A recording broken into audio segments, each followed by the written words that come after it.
우리 찬양을 받으신 하나님께 영광의 박수 돌리겠습니다.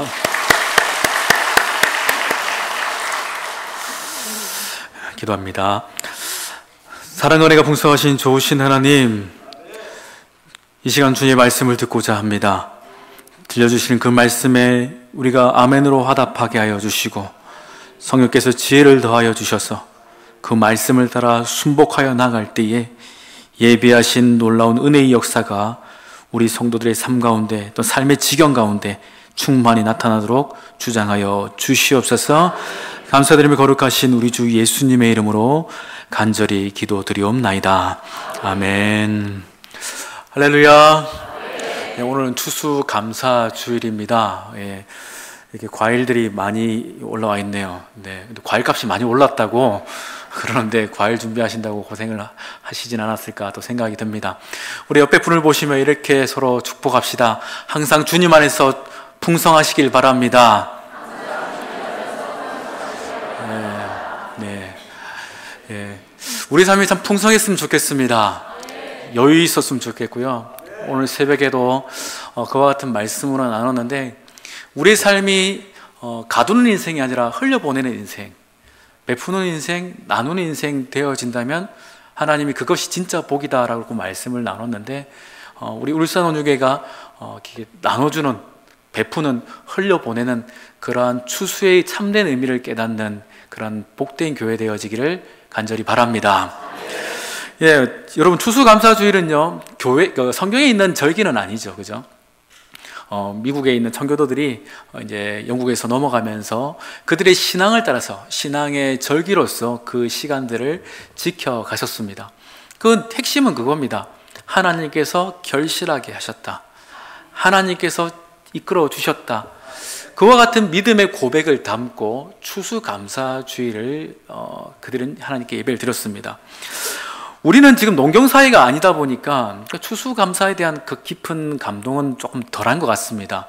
농사를 어릴 적엔 다 지어 보시죠, 그죠? 저는 도시남이라서 다 비웃고 계시는데, 저는 농사를 잘 모릅니다. 농사라고 해봐야 뭐 그냥 잘 모르고요. 그러나 이제 농사를 지었던 분들, 그리고 뭔가 이렇게 추수를 한다라는 기억을 아마 우리 나이가 있으신 분들은, 연배가 있으신 분들은 아마 다 기억하지 않나 생각됩니다. 그때의 그 기분들, 그때의 그 행복들, 그리고 그때의 어떤 풍요로움들이 아마 이 추수감사에 대한 감격과 함께 맞물린다면 하나님께 나아가는 그 마음에 있어 더 깊은 영적인 감동이 있지 않나 생각을 합니다. 그러나 우리가 그리스도인으로서 이 감사를 잃어버리지 않고 살아가는 것은 무척 중요합니다. 왜냐하면 우리의 감사의 제목은 우리의 수고와 노력이 아니라 결국은 하나님께서 주신 은혜의 결과물이기 때문입니다. 우리는 한 해를 돌이켜보면서 감사할 수도 있겠지만, 결국 우리의 삶을 돌아볼 때는 날마다 하나님께서 주시는 많은 은혜의 결실들이 우리 삶 가운데 있음을 기억하게 됩니다. 바라기는 날마다 이와 같은 은혜 속에서 날마다 거둬지는 그 은혜의 결실로 말미암아 하나님께 감사하실 수 있는 믿음의 종들 되시기를 주의 이름으로 축원합니다. 오늘 추수감사주일을 맞이하면서 오늘 말씀을 함께 좀 준비하면서요, 오늘 내용은 이제 예수님의 비유에 대한 이야기로 시작을 합니다. 여러분, 비유 잘 많이 들어보셨죠? 우리가 비유를 한다 할 때는 어떤 강의를 한다든지 혹은 목사님들이 설교를 할 때는 예화 또는 비유를 이렇게 사용하게 됩니다. 왜 그렇습니까? 더 잘 이해하라고, 더 깨달을 수 있도록. 그래서 어떠한 그 이야기를 통해서 그 이야기 안에 있는 깊은 내용들을, 교훈들을 좀 더 잘 깨달으라고 그 말씀들을 하는 경우가 있습니다. 여러분, 토끼와 거북이에 대한 교훈이 뭡니까? 다 아시죠, 그죠? 그렇다면 흥부놀부 딱 떠오르시지 않습니까? 그렇죠? 그런 것처럼 예수님께서도 비유를 말씀하셨을 때에 아마 그와 같은 의미로서 우리는 받아들일 수 있습니다. 그런데 성경을 좀 더 자세하게 살펴보면은 예수님은 비유를 말씀하신 이유는 두 가지의 목적이 있습니다. 하나는요, 못 알아먹게 하기 위해서입니다. 하나는 누군가에게는 알아먹도록, 이해하도록. 누군가는 이해하지 못하도록 비유를 하시는 것이고, 누군가는 이해를 또 바꿔서 할게요. 또 누군가는 이해하도록, 누군가는 이해하지 못하도록. 하나님은 그렇게, 예수님은 그렇게 말씀을 하신 것입니다. 우리 본문 10절, 우리 성경책을 다 펼치셨죠? 본문 10절의 말씀을 제가 한번 읽어보겠습니다. 이르시되 하나님 나라의 비밀은 아는 것이 너에게는 허락되었으나 다른 사람에게는 비유로 하나니 그들로 보아도 보지 못하고 들어도 깨닫지 못하게 하려 함이라. 좀 의아해스럽죠? 예수님이 말씀을 하실 때 말씀을 하셨어요. 근데 못 알아먹도록, 이해하지 못하도록, 깨닫지 못하도록 비유를 또한 그들에게, 어떤 이들에게는 하시더라는 것입니다. 여러분, 말씀을 이해하지 못하면 말씀에 대한 결과 혹은 삶의 적용, 어떤 능력들이 전혀 나타나지 못하겠죠. 오히려 우리가 생각할 때는 예수님은 하면 할수록 우리에게 결과가 나타나도록, 뭔가 변화가 나타나도록 하실 분으로 우리는 이해하지만, 이상하리만큼 오늘 말씀 가운데서는 예수님께서 비유를 주시면서 누구는 이해하고 누구는 이해하지 못하게 하려는 그 의도가 있다라고 우리에게 말씀을 하시는 것입니다. 하나님 나라의 비밀이 이와 같다라는 거예요. 비밀이라는 단어를 썼습니다. 그 비밀을 누군가는 알지만 누군가는 알지 못하게끔 주님은 말씀을 하신다는 겁니다. 바라기는 이곳에 있는 우리 모두가 하나님 나라의 비밀을 깨닫는 지혜가 있기를 축원합니다. 그래요. 하나님 나라의 비밀을 알아야 됩니다. 그냥 비밀이 비밀로 그쳐지면 약간 답답하고 찝찝하겠죠. 야야, 무슨 이야기인데 비밀이야, 이러면 얼마나 그렇습니까? 여러분, 남편이나 혹은 아내가 뭔가 이야기하다가 그래 여보 무슨 이야기야? 비밀이야, 알 거 없어. 기분 어떠세요? 안 좋죠? 예, 저는 비밀이 없습니다. 저희 집사람이 모든 걸 다 알고 있거든요. 제 옛날 여자친구부터 해서 뭐 싹 다 하고 있어서 맨날 그걸 저를 놀리거든요. 그래서 뭐 쿨합니다, 저는. 그런데 여러분, 비밀이 있다라는 것은 뭔가 관계가 있다, 단절돼 있다, 벽이 있다라는 것을 느낄 수가 있겠죠. 결국 비밀은 어떤 자에게는 하나님의 뜻대로 전달되어지지만 어떤 자에게는 하나님의 뜻이 없어서 전달되지 못함이 곧 이 비유, 오늘 말씀에 대한 내용이라는 것입니다. 그러나 우리가 분명히 기억해야 될 것은 하나님의 나라, 그 말씀은 때가 되어지면 결실함을 믿으시기를 바랍니다. 하나님의 말씀이 우리에게 전달되어졌습니까? 그럼 때가 되어지면 결실합니다. 아멘입니까? 여러분, 이렇게 결실이 되어진 것은 누구의 때에 의해서 이루어진 겁니까? 하나님의 때입니다. 누구는 농부요 그러지만 결국 하나님께서 허락지 않으시면 이것도 되지 못하겠죠. 모든 것이 하나님의 때가 되어졌을 때 이루어지는 것입니다. 자, 오늘 비유에서 중요한 부분이 있습니다. 씨를 뿌리는 자가 있죠. 그가 누구입니까? 김종훈 목사인가요? 아니죠. 예수님이십니다. 예수님께서 말씀을, 비유의 말씀을, 천국의 비밀을 어떻게 던지신다라는 거예요. 자, 그렇다면 이 던지시는 이 말씀, 이 씨앗은 무엇일까요? 우리 본문 11절 한번 보시겠습니다. 같이 읽습니다. 시작.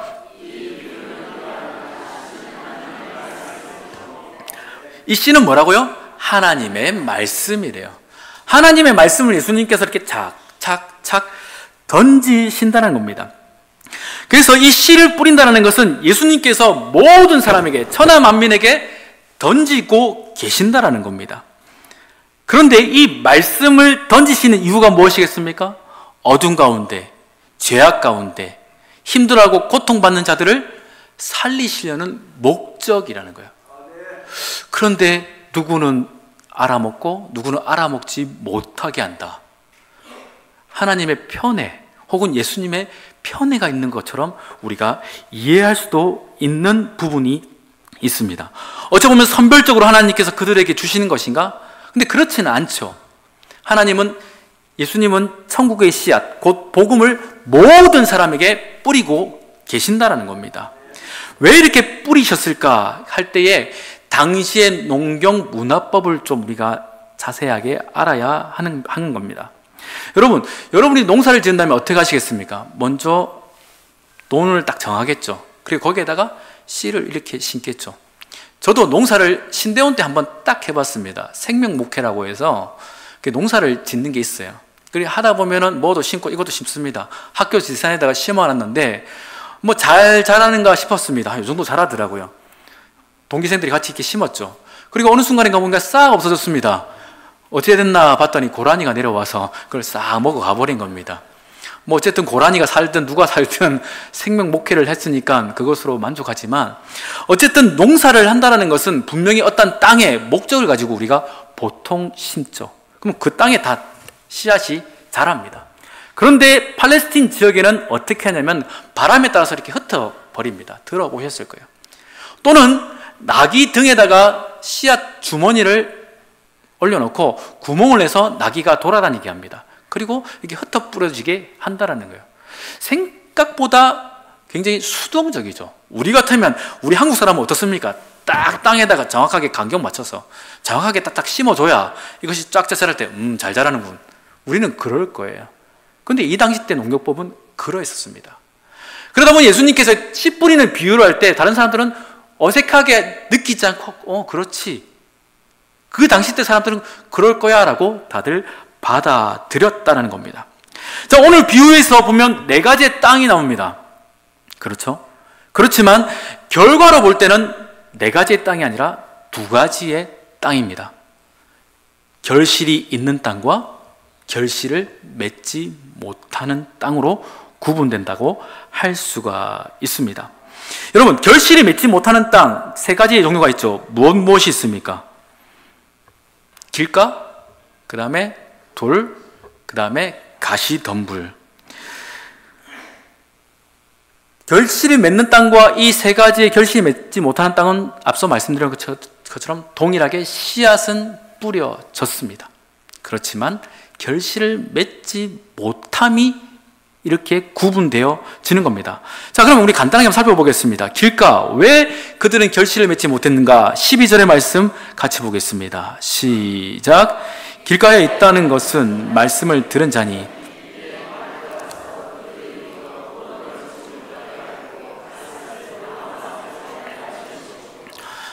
자, 말씀이 던져졌습니다. 그런데 어떻게 했다고요? 말씀을 빼앗겼대요. 누가요? 마귀가. 그러면 우리가 이 시간 말씀을 듣고도 이 문을 나서는 그 순간 말씀을 빼앗길 수도 있다라는 겁니다. 그러니 어떻게 됩니까? 잘 지켜야겠죠. 왜 빼앗깁니까? 여러 가지 미혹으로 혹은 오만한 생각으로 하나님을 존중하지 않는 그런 악함으로 인해서 그 말씀을 내팽개치도록 사단은 유혹을 한다는 겁니다.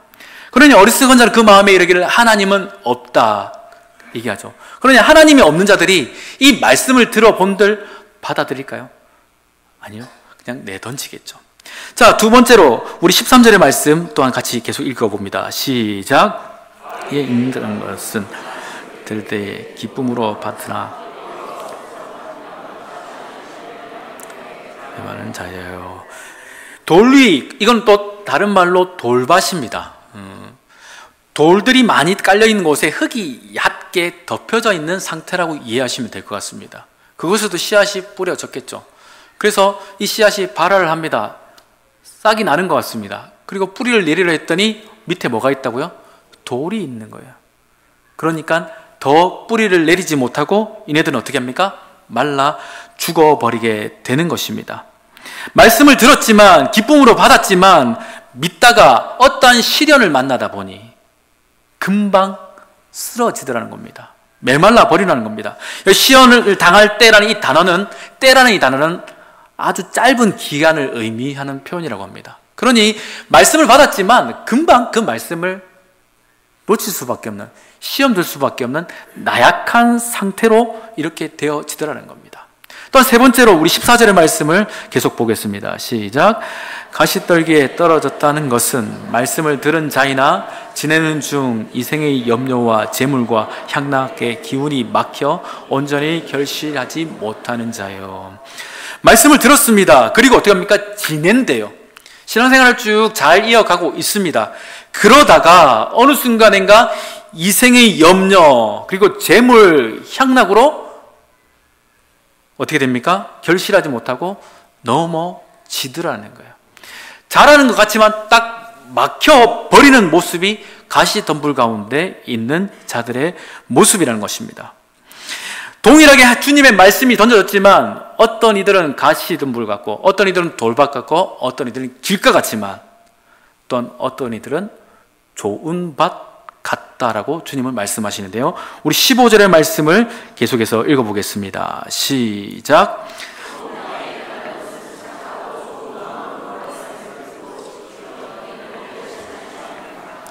아멘.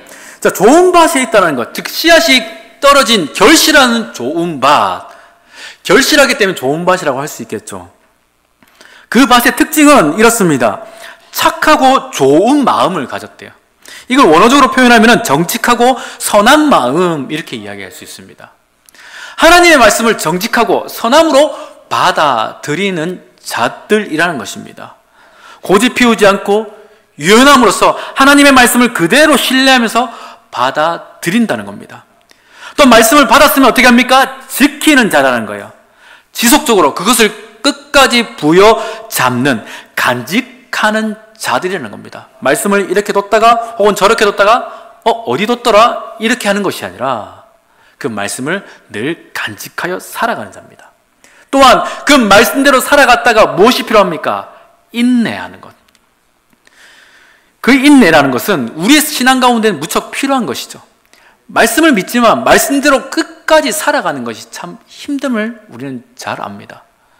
그 말씀대로 끝까지 인내하고 버티고 버팀을 통해서 결실하는 것이 뭐라고요? 좋은 땅의 모습이라는 겁니다. 여러분, 좋은 땅 되길 바라시죠? 하나님도 그렇습니다. 아마 우리 울산원교회가 좋은 밭, 좋은 땅 되길 우리가 바라는 것 이상으로 하나님이 바라시고 저도 바랍니다. 저도 그렇습니다. 하나님의 말씀이 제게 심겨졌을 때 저도 좋은 밭 되어져서 결실이 막 30배, 60배, 100배 이렇게 맺었으면 좋겠습니다. 그런데 질문합니다. 정말 우리의 의지와 노력과 수고, 그 애씀으로 인해서 좋은 밭 될까요? 세상에 좋은 밭 아니고 싶은 사람이 과연 누가 있을까요? 원치 않게 길가가 되어졌고 원치 않게 돌밭 같았고 또한 바라지 않게 가시덤불 같은 그러한 모습이 어찌 보면 이 시대를 살아가는 우리들의 모습이라는 것은 부정할 수 없을 것입니다. 다 좋은 밭 되기를 원하고 좋은 결실이 풍족하게 맺어지기를 원하지만 사실 우리의 삶은 그렇지 못하다라는 것입니다. 좋은 밭, 그것은 어찌 보면 하나님의 꿈이고 이상이지만 우리의 현실은 그러지 못하는 것으로 인해서 우리는 때로는 자책하는 경우도 없잖아 있습니다. 말씀을 읽고 묵상하죠. 저는 설교를 준비하면서 가끔 제 안의 딜레마가 뭔지 아십니까? 말씀을 이렇게 증언했고 말씀을 선포했지만 정작 제 안에 그 말씀을 따라 순종하여 살아가지 못하는, 그 말씀을 믿지만 그와 같은 결실을 맺지 못하는 저 자신의 모습을 볼 때 딜레마가 있습니다. 여러분, 다른 사람의 병은 고쳐주지만 정작 자기 병을 고치지 못하는 의사의 딜레마를 들어보신 적이 있으십니까? 이처럼 우리가 다 좋은 밭 되길 원하고 그 말씀의 결실을 맺기를 원하지만 실상은 우리의 실력과 실존은 그러지 못하는 것 같아서 안타까울 때가 참 많이 있는 것 같습니다. 왜 그런데 주님은 이와 같은 말씀을 우리에게 주셨을까? 우리는 이 부분에서 깊이 있게 한번 생각해 볼 필요가 있다는 겁니다. 결국 우리는요, 좋은 밭 될 실력이 없는, 어찌 보면 우리는 길 같고 돌밭 같고 가시덤불 같은 연약한 모습으로 살아가는 자들이라는 것입니다. 그럼 또 하나 질문하겠습니다. 여러분, 씨앗을 뿌렸던 그 밭이 많은 결실을 맺지 못할 때 농부가 이 밭 이놈 자식 이거 안 되겠어, 이렇게 뭐라 하는 농부가 있나요? 왜 너는 가시덤불이야? 너는 왜 거기 가시덤불이 가득 차 있냐? 너는 왜 그곳에 돌이 있냐? 이렇게 땅 보고 막 뭐라 하는 농부 보신 적 있으십니까? 없죠. 그러면 주님께서도 우리에게 야, 김종원, 너는 왜 길가 같아? 너는 왜 가시덤불 같아? 그렇게 만약 뭐라 하시지는 않으신다는 겁니다. 어찌 보면 주님은요, 우리의 연약함, 우리가 그렇게 살아내지 못하는 것을 더 잘 아실 수 있다는 겁니다. 그와 같은 상황 속에서 길가 같고 돌밭 같고 가시밭 같은 우리의 삶 가운데서 주님은 오늘의 말씀을 주신다는 것이 더 바른 이해일 것입니다. 무슨 말인가요? 좋은 밭은 사람의 노력으로 되는 것이 아니라 오로지 하나님의 은혜의 역사로만 되어짐을 믿으시길 바랍니다. 오늘 본문 10절 다시금 상반절에 보면 이렇습니다. 이르시되 하나님 나라의 비밀을 아는 것이 너희에게 허락되었으나, 곧 여기 너희는 누굽니까? 제자들입니다. 여러분, 제자들이 어떤 사람들이었습니까? 지난주에도 우리가 설교를 나눴었죠. 원래 그네들은 3년간 예수님의 말씀을 풍족하게 들었지만 결국 예수님의 그 십자가 앞에서는 다 어떤 자들이었습니까? 싹 다 도망갔죠. 하나는 배신하고, 하나는 3번을 부인하는, 하나는 벗은 몸으로 도망가는 자들이었습니다. 다들 실패작입니다. 결코 좋은 밭들이 아니었습니다. 그러나 여기서 주님은 말씀하십니다. 너희 곧 제자들을 바꿔가는 것은 누구의 의무입니까? 곧 스승의 의무, 우리 주님의 역할이라는 것입니다. 우리는 가시밭이고 돌밭이고 길가지만 우리를 갈아엎으시는 분의 역할은 우리가 스스로 하는 것이 아니라 누구가 하는 겁니까? 우리 주님이 하심을 믿으시기를 바랍니다. 하나님은 지금 이 시간 우리에게 너희는 할 수 없으나 나는 할 수 있어를 우리에게 분명히 이 비유가 내서 말씀을 하고 계시는 것입니다. 너희가 곧 무엇이 된다고요? 좋은 밭 될 거야를 말씀해 주시는 거예요. 스스로 좋은 밭 되지 못하는 제자들, 그러나 때가 이르서 성령께서 그들 가운데 임하심으로 말미암아 그들 가운데 놀라운 결실이 맺어짐을 우리는 지난주 성경을 통해서 보았습니다. 베드로와 요한이 성전 미문에 앉아있는 그를 봤습니다. 어떻게 합니까? 예수의 이름을 뿌리죠. 그리고 그가 어떻게 됩니까? 일어나 걷더라는 거예요. 찬양합니다. 주님을 노래합니다. 그러면서 성전을 가더란 겁니다. 이것이 베드로라는 요한이라는 좋은 밭의 결과, 결실임을 믿으시기를 바랍니다. 다시 말씀드립니다. 베드로와 요한은 원래 그런 자들이 아니었습니다. 우리도 그런 자들이 아니었겠죠. 그러나 성령께서 우리 가운데 임하심으로, 주님께서 우리를 갈아엎으심으로 말미암아 그와 같은 결실이 맺어지는 것입니다. 그럼 우리가 이 시간 기억해야 될 말씀이 이겁니다. 그런즉 누구든지 그리스도 안에 있으면 새로운 피조물이라. 아멘입니까? 그래요. 우리 옛 모습, 길가와 같은, 돌밭과 같은, 가시덤불과 같은 그 옛 모습으로는 결코 결실을 할 수가 없습니다. 그러나 우리가 예수 안에 들어가는 그 순간 우리 인생은 좋은 밭 되어집니다. 우리의 실력이 아닙니다. 우리의 노력이 아닙니다. 주님의 뜻 안에서 이루어지는 은혜의 결과입니다. 오늘 이 시간 주님은요, 이 말씀을 우리에게 하고 계시는 것입니다. 우리가 좋은 밭 돼야지. 얘들아, 좋은 밭 됩시다. 어떻게 좋은 밭 될까요? 일단 말씀을 하루에 10장씩 읽어라. 기도를 하루에 2시간씩 해라. 물론 그것도 맞겠지만 우리가 왜 말씀을 읽어야 됩니까? 우리가 왜 기도해야 됩니까? 결론은 하나입니다. 예수 안에 들어가기 위해서. 예수님께서 나를 빚어주시길 바라는 소원 따라서 우리가 기도하는 것이고 말씀을 읽는 것임을 기억하시길 바랍니다. 그렇게 순종하여 나갈 때에 주님께서 우리를 갈아엎으시는 겁니다. 그러니 변화의 역사는 우리에게 있는 것이 아니라 누구에게 있습니까? 우리 예수님께 있다는 겁니다. 여러분, 변화되길 바랍니다.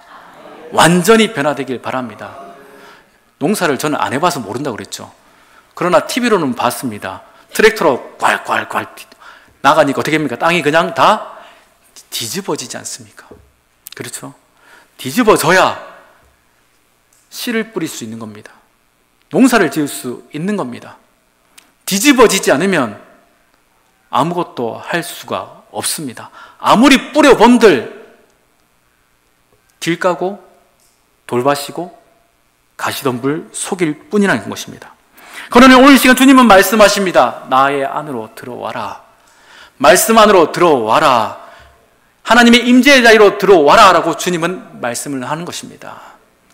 우리가 소망하는 좋은 밭, 많은 결실, 그것을 위해서는요, 우리가 먼저 주님 안으로 들어가야 하는 것입니다. 주님 안에 들어갈 때에 세상은 1년에 한 번 결실을 하지만 우리는 날마다 결실할 것입니다. 좋으시겠죠? 1년에 한 번 얻는 것보다 날마다 얻으면 얼마나 좋겠습니까? 이것이 우리의 바램 이전에 하나님의 바램이라는 거예요. 우리가 그 믿음으로 살아가야 됩니다. 우리가 그 기대함으로써 주님 안에 들어가야 됩니다. 그것이 주님께서 우리에게 요구하시는, 우리에게 바라시는 참된 추수의 결실입니다. 예수 그리스도의 말씀이 우리 가운데 그때 비로소 던져질 때에 30배, 60배, 100배의 결실, 그 결실은 예수 안에서 이루어지는 것입니다. 바라기는 우리 울산교회 모든 성도들이 이와 같이 예수 안으로 들어가길 바랍니다. 주님 100배의 결실 믿습니다. 그건 두 번째, 세 번째고요. 주님, 제가 먼저 주님 안에 들어가길 원합니다. 제가 갈아엎어지길 원합니다. 내 생각과 내 자의식과 내 가치관들이 다 뒤집어지길 원합니다. 이제는 주님의 것으로서 하나님 새롭게 되어져서 그때 그 말씀을 하나하나 받을 때 우리 가운데 꿀송이와 같은 은혜의 역사가 정말 결실하게 되어질 것입니다. 여러분, 그와 같은 믿음으로 주님 앞에 들어가시는 믿음의 성도들 되기를 주의 이름으로 축원합니다. 기도합니다. 사랑과 은혜가 풍성하신 좋으신 하나님, 우리가 소원하는 그 100배의 결실, 그러나 그것은 우리의 실력과 우리의 의지로서는 결코 되지 못함을 깨닫습니다. 이제는 우리가 우리의 실력이 아닌 주님의 은혜로서 하나님, 우리가 결실하는 인생 되길 소망합니다. 아무리 그 말씀이 뿌려진다 하여도 주님의 말씀을 받는, 주님의 말씀을 깨달아 양육되어지는 제자가 아니고서는 불가능함을 성경은 우리에게 분명히 가르치고 있사오니, 하나님, 이제는 우리가 더욱더 주님 안에서, 주의 말씀 안에서, 주님의 임재 안에서 살아가는 자 되게 하여 주시고, 그 안에서 새롭게 되어짐으로 주께서 기뻐하시는 풍성한 결실들이 날마다 일마다 맺어지도록 주님, 우리를 주장하여 주시옵소서. 감사드리며 거룩하신 예수님의 이름으로 간절히 기도드리옵나이다. 아멘.